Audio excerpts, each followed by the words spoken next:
ole riki hau nar hian lal Isua hming fakang uti Thlûk khat na hi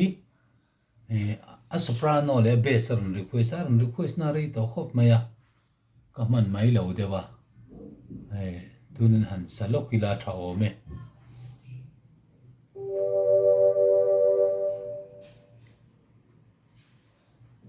a sol fa note en hian kan samai don ni lal Isua mi I fa kang u angel trôi môi chu angel trôi môi chu lal belu khum la chua u la khum tirin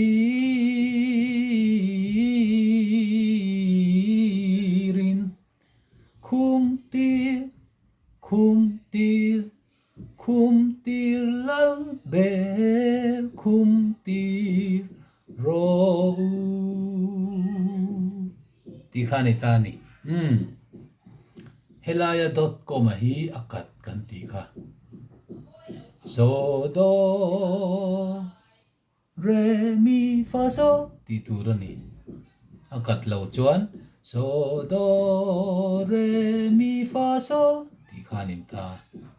mi fa so ti turani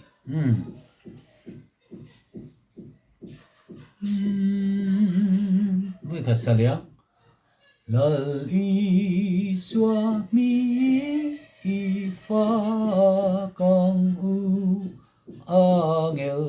trôi môi chu angel trôi môi chu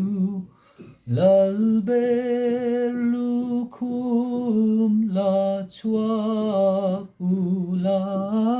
khum tirin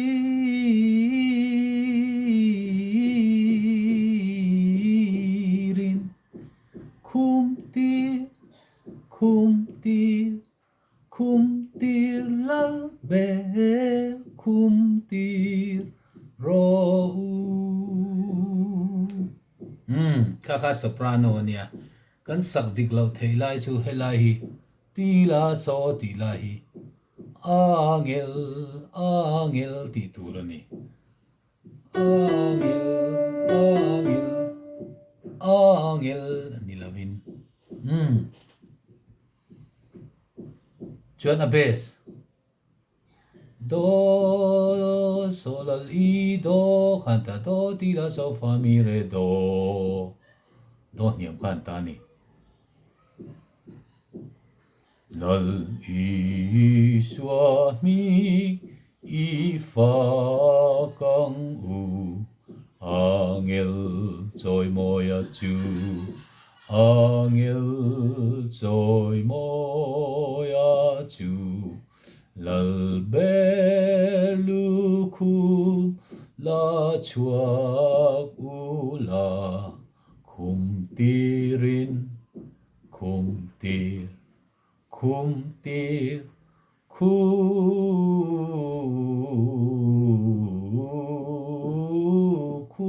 tir lal ber khum tir ro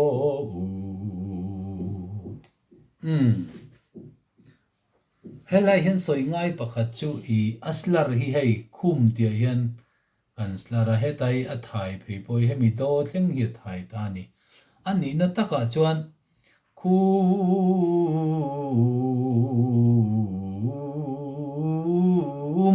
tir ti turani ya ma se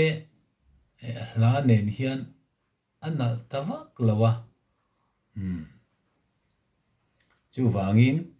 hi helaya khum hi kan han ti non le tamai thina ni a soprano te po voi kha saliang lal Isua mi I fa kang u angel trôi môi chu angel trôi môi chu lal belu khum la chua u la khum tirin khum khum tir khu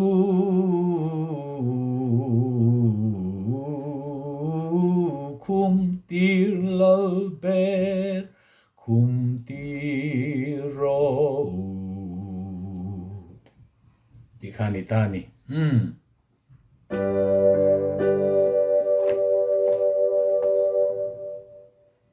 kan sang na ki chu asang le mai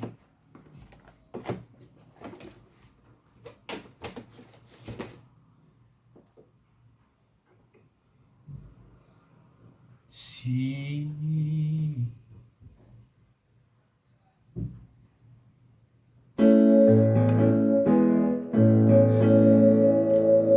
lal i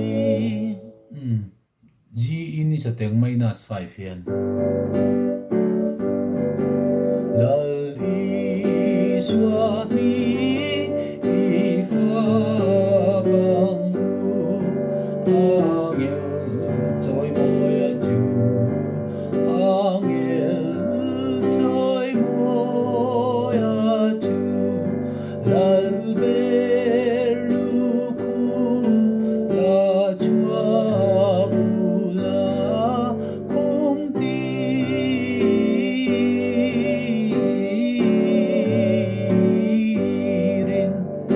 kum tir lal ber kum tir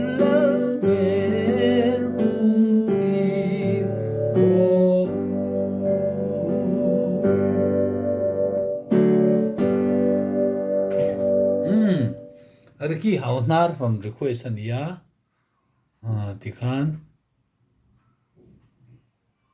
kan du tok mai don nia lo hrethiam theyang chumo